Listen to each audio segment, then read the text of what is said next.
안녕하세요. 오늘은 3대 기후 요소인 기온, 강수, 바람 중에서 우리나라의 기온, 강수 측면에서 특성을 알아보겠습니다. 다음 시간에 바람 특성도 알아보겠습니다. 우리나라의 기온 특성은 연평균 기온을 볼 때 위도가 높을수록 해안에서 내륙으로 갈수록 낮아진다. 이게 말만 어렵지 이해를 하면 됩니다.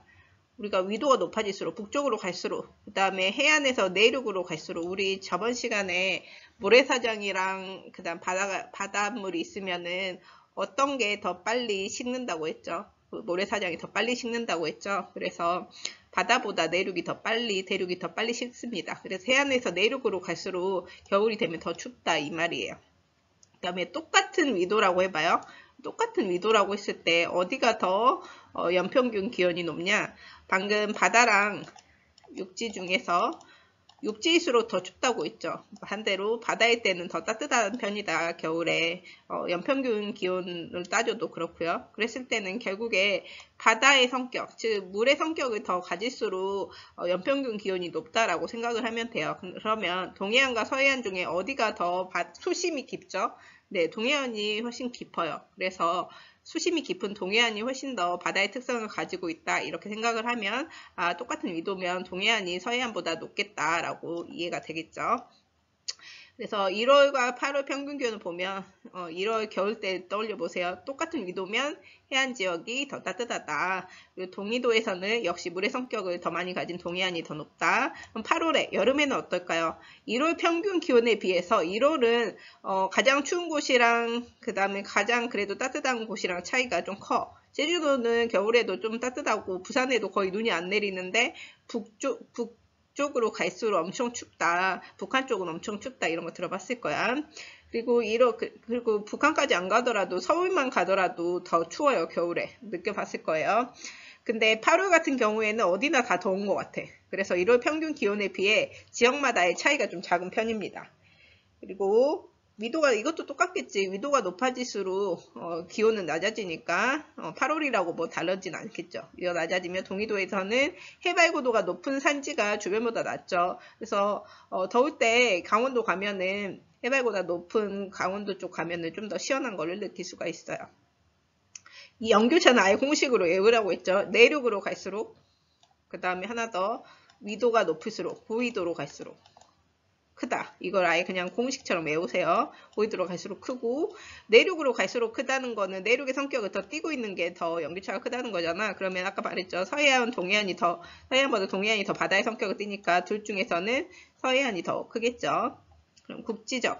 규모가 작은 지역에 더 나타나는 특정 지역에서만 나타나는 기온 관련 현상들을 설명하고 있어요. 기온 역전 현상이라는 건 뭐냐면 원래 고도가 높아질수록 강원도가 어떻게 된댔죠? 강원도는 이런 산들이 많기 때문에 강원도로 갈수록 꼭 강원도까지 안 가더라도 주변 산으로 산에 생각해 보면 산에 오를수록 기온은 어떻게 되냐? 떨어져요. 만약 여기가 뭐 10도였다. 그러면 높은 산으로 갈수록 9도, 8도, 뭐 이런 식으로 7도 이렇게 떨어진다는 거야. 6도 이런 식으로. 근데 여기는 뭐야? 고도가 높아질수록 오히려 기온이 상승한대요. 상승하는 역전층이 나타난다. 여기 한번 보겠습니다. 기온 역전층. 원래대로 한다면 여기는 기온이고 여기는 고도입니다. 고도가 높아질수록 기온이 낮고 이렇게 돼야 되지. 고도가 올라갈수록 기온이 낮아져야 돼. 근데 여기는 어때요? 고도가 올라가고 있는데 고도가 올라갈수록 기온이 높은 게 아니고 이쪽 아래 지표면적이 더 기온이 낮아 버리는 거죠. 이거 왜 그러는 거죠? 바로 특정 시기에는 그런 현상이 일어나는데요. 우리가 뭐 겨울철을 한번 생각해 봅시다. 추운 겨울 혹은 차가운 밤이라고 생각하면 이렇게 높은 산이 있어요. 근데 너무 우리가 찬 공기는 어떻게 된다고 했죠? 무거워서 내려온다고 했었죠. 어제 영상에서. 그래서 여기에 있던 찬 공기들이 무거우니까 아래로 내려와 버리는 거야. 그러면 어떻게 돼? 이쪽이 좀 더 차가워지겠죠. 이쪽이 어디야? 지표면 쪽이죠. 지표면이 더 차가워지게 되는 거예요. 이 골짜기 안쪽이, 분지 안쪽이. 그래서 기온의 일교차가 크고 바람이 없는 맑은 날 밤에는 분지지형은 주변이 산으로 둘러싼 이런 지형이나 계곡에서는 지표 부근이 오히려 기온이 더 위쪽보다 낮은 현상이 나타나는데 이거를 기온 역전 현상이라고 합니다. 원래 우리 알고 있던 거랑은 달라지니까. 그래서 이쪽으로 이렇게 내려오면 안개, 그 다음에 냉해라는 것은 차가워서 생기는 피해라고 생각하면 돼요. 냉해 등이 나타난다. 열섬은 뜻에서 보다시피 글자에서부터 느껴지죠. 섬인데 뭔가 열이 많은 섬, 즉 도시 같은 경우에 도시가 있으면 이런 하나의 도시가 있으면 도시 중심이 주변보다 기온이 높게 나타나는 거예요. 그래서 여기 마치 뭐 열이 있는 섬처럼 그렇게 느껴진다 해서 그렇게 이름 붙였고요. 왜 그러냐? 도시 중심일수록 중심가잖아. 그래서 건물도 많고 자동차도 많고 이러다 보니까 인공열이 많고 포장도로가 있고 녹지는 적고 이러다 보니까 더 뜨겁은 거죠. 그러면 이걸 어떻게 해야 돼? 바람이 통하면 또 이런 게 더운 공기가 흐트러질 수가 있겠죠. 그래서 바람길을 조성하거나 건물 위에다가 뭐 식물들을 키우는 거예요. 나무를 키우기도 하고, 그 다음에 주변 하천이 지나가면 또 이제 좀 더 시원할 수가 있겠죠. 그래서 하천 복원 사업 등등을 합니다. 지역마다 기온 분포가 다르게 나타나는 이유. 인천, 홍천, 강릉의 1월 평균 기온을 비교해보래. 인천, 그 다음에 강릉, 그 다음 홍천. 위도상으로는 좀 비슷한 편이에요. 그랬을 때 1월 평균 기온은 아까 기억나니? 어디가 제일 춥다고? 내륙이 제일 춥고 그 다음에 바다 쪽으로 갈수록 따뜻하다고 했죠. 그럼 가장 내륙에 있는 홍천이, 여기 홍천이야. 홍천이 가장 춥겠죠. 그럼 어디가 제일 따뜻해? 강릉이랑 인천 중에서 얘는 서해안 쪽에 있고 얘는 동해안 쪽이야. 동해 쪽이 더 바다의 영향이 강하다고 했죠. 그래서 강릉이 제일 따뜻하다. 이건 왜 그래요? 수륙분포. 육지 쪽에 있냐 바다 쪽에 있냐. 이게 수륙분포 영향입니다. 그리고 같은 바다 쪽인데 왜 거기 강릉이 인천보다 더 따뜻하죠? 이렇게 물었을 때는 수심이 깊은 동해가 수심이 얕은 황해보다 더 높을 수밖에 없다. 이렇게 이해를 하면 되겠습니다. 이게 이해가 안 된다. 이렇게 생각하면 돼. 겨울철에 하나는 욕조에다가 물을 받았어. 하나는 세숫대야에 받았다고 생각해 봅시다. 세숫대야. 그러면 물을 받았을 때 어떤 게 더 빨리 식을까? 똑같은 물, 여기에 욕조에 물 담아놓은 거 욕조에 가득 채운 물이랑 세숫대야에 담은 물이랑 세숫대야가 더 빨리 식겠죠. 그래서 겨울철에 이 욕조가 바로 동해안이라 생각하면 돼. 물이 워낙 많으니까 천천히 식어. 근데 이 세숫대야에 해당되는 서해안은 빨리 식을 수 있다는 거죠. 그러면 또 이제 서울의 1월과 8월 평균 기온이 요새 지역가 잘 안 보이지만 주변 비교했을 때 서울이 더 주변 보면은 주변이랑 비교했을 때도 더 높아요. 그 이유가 바로 아까 열섬영상 배웠죠. 서울은 더 도시화가 돼가지고 건물도 많고 포장 면적도 넓고 냉난방 시설 계속 가동하고 자동차 많고 이러다 보니까 열섬영상이 나타납니다. 그러면 대관령과 장수의 8월 평균 기온. 얘가 대관령. 그 다음에 얘가 장수예요. 8월 평균 기온이 같은 위도의 해안 지역보다 낮대요. 왜 그럴까? 대관령은 왠지 눈치챘지. 여기 태백산지에 위치해 있기 때문에 대관령은 해발고도가 높을수록 낮다고 했잖아. 그리고 이 장수는 왜 그래? 여기에 또 무슨 산맥이 지나요? 소백산맥이 지나요. 소백산지에 위치해서 해발고도가 높기 때문이다. 해발고도 때문입니다. 이제 우리나라의 강수 특성을 한번 보겠습니다. 우리나라는 수분 기후로 연 강수량이 이 정도 됩니다. 1200에서 1300mm 정도 되고요. 강수 계절차가 크죠. 우리가 지금 거의 20년 가까이 살았잖아. 여름에 비가 집중되죠. 여름에 강수 집중률이 높고요. 강수의 연 변동이 커요. 어떤 때는 장마가 심한데 어떤 때는 또 가뭄이 심하고 이런 식으로 홍수와 가뭄이 자주 발생하는 편입니다. 강수 분포도 어떤 곳은 다우지, 비가 많이 오는 곳, 소우지, 비가 적게 오는 곳, 눈이죠. 눈이 많이 오는 곳, 이런 식으로 대표적인 곳이 있는데요. 한번 알아보도록 하겠습니다. 여기 보면 연 강수량도 이렇게 볼 수가 있어요. 그래서 1년 중에 합쳤을 때 어디가 비가 많이 오는지 이런 것도 볼 수가 있죠. 그럼 이걸로 한번 보겠습니다. 크게 다우지, 소우지, 다설지. 먼저 선생님 어제부터 이거 배웠죠. 바람, 바지, 비근을 사면 이렇게 바람이 비구름이 와요. 그러면 어떻게 된다고? 여기에다가 비를 뿌리고 바람 바지에 비를 뿌리고 여기 건너서는 뽀송해가지고 여기는 건조하다고 했죠. 비그늘은. 그럼 당연히 이 바람 바지 쪽은 다우지, 비그늘 쪽은 소우지. 이 개념이 잡히게 됩니다. 먼저 첫 번째 여기 볼게요. 우리나라의 여름철에는 이런 식으로 남서풍이 불어요. 뭐 남동풍이 불기도 하지만 그러면 한번 볼까요? 한강 중상류 이쪽에 비가 많이 온대요. 왜 그럴까? 여기가 바로 태백산맥 있잖아. 이렇게 불면 어떻게 되겠어? 바람이 와요. 바람 불면 이쪽이 바로 바람 바지가 되기 때문에 다우지가 되는 겁니다.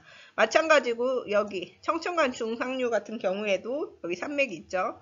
산맥이 부딪혀가지고 여기가 바람 바지가 된다.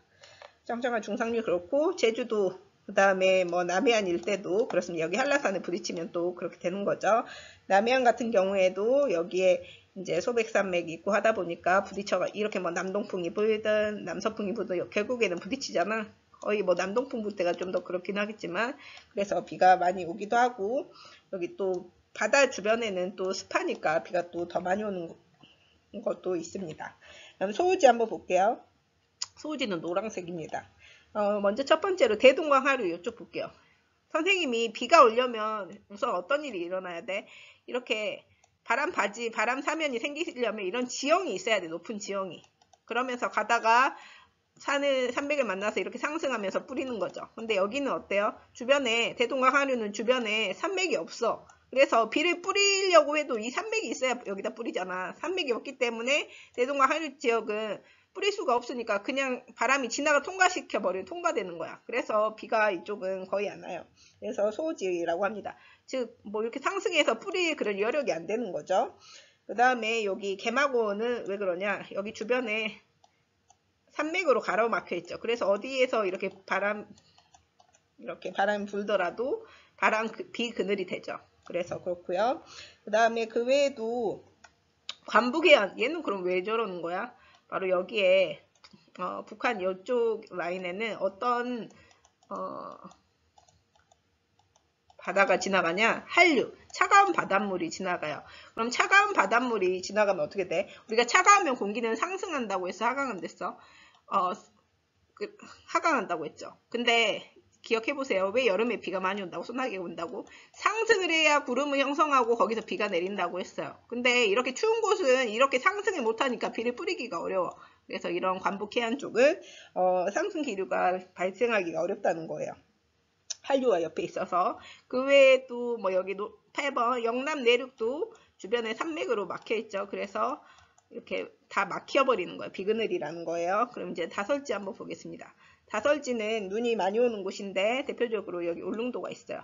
울릉도에 이런 식으로 겨울에 뭐 북서풍이 분다 그러면은 여기도 울릉도에도 산이 있거든요. 거기에 부딪히면서 근데 추우니까 원래는 비를 뿌려야 되는데 그게 눈이 되는 거죠.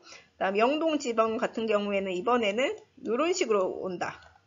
좀 헷갈리겠네요. 너무 지저분해서 느낌만 보세요. 이런 식으로 이런 식으로 온다. 그러면 북동풍이 불어와요. 그러면 태백산맥에 가로막히니까 이쪽이 바람 바지가 되면서 눈이 내릴 수가 있는 거죠. 그래서 영동지방, 그 다음 대관령 쪽도 이렇게 산 쪽에서 눈이 많이 오고요. 호남지방에서 여기 소백산맥 이쪽 라인은 이렇게 북서풍이 불어. 역시 뭐 소백산맥, 그 다음에 노령산맥 여기에 부딪히면서 비그늘에 바람바지에 해당되면서 여기에 많이 비를 뿌리게 된다. 그래서 그 내용들이 무슨 풍이 부냐? 이렇게 당연히 한강에서 아까 이렇게 태백산맥이 있어. 이렇게 불어야지 이쪽이 바지가 되는 거지. 이렇게 불면 어떻게 돼? 얘는 반대로 얘는 비그늘에 해당되게 되는 거죠. 그래서 어느 쪽에서 바람이 부냐에 따라서 바람 바지가 되냐 그늘이 되냐에 따라 그게 달라져요. 근데 이 남서풍이 불 때 바람 바지가 되기 때문에 그런 내용이고요. 아까 대동강 하류는 여기 부딪힐 게 없어. 이렇게 상승하면서 부딪히면서 가야 되는데 부딪힐 산맥이 없어서 이렇게 그냥 지나가 버린다고 했었죠. 그래서 상승 기류가 그 말이고요. 다설지 설명했습니다. 그래서 남서 기류는 그냥 남서풍, 북동 기류는 북동풍이라고 생각하면 됩니다. 그럼 A와 B 지역의 8월 강수량 차이를 지형과 관련해 설명해 보자. A와 B, 이거 어디죠? 여기. B. 다 설명했던 지역이네. A 지역 같은 경우에는 아까 여기 소백산맥, 여기가 소백산맥이 있기 때문에 남서풍이 불어요. 그러면 여기가 바람 바지가 되겠죠. 그래서 8월 강수량이 많고, B 지역 같은 경우에는 영남 내륙 지역, 아까 태백산맥이랑 소백산맥 사이에 있어가지고 이 지역은 남서기류가 유입됐을 때 여기가 딱 남서기류가 유입될 때 이쪽이 가로막혀 있었죠. 그래서 B 그늘에 해당해서 8월 강수량이 적다. 그 다음 C, D에서는 눈이 내리는 날. 근데 이게 어떤 바람의 방향이냐 이거를 물어봤죠. C 지역 같은 경우에는 이렇게 바람이 북서풍이 불어와야지 여기 노령산맥, 소백산맥 이쪽, 그러니까 노령산맥이 이렇게 부딪히면서 바람 바지가 될 수가 있는 거죠. 만약에 그 다음에 D 지역을 볼게요. D 지역은 북동풍이 불어야지 여기가 바람 바지가 되겠죠. 만약에 북서풍이 불어, 그럼 얘는 어떻게 돼요? 바람 바지가 아니고 비그늘이 되는 거죠. 그래서 얘는 다설지가 될 수 있었던 이유가 북동풍이 불 때, 그때 해당됩니다. 여기까지 할게요.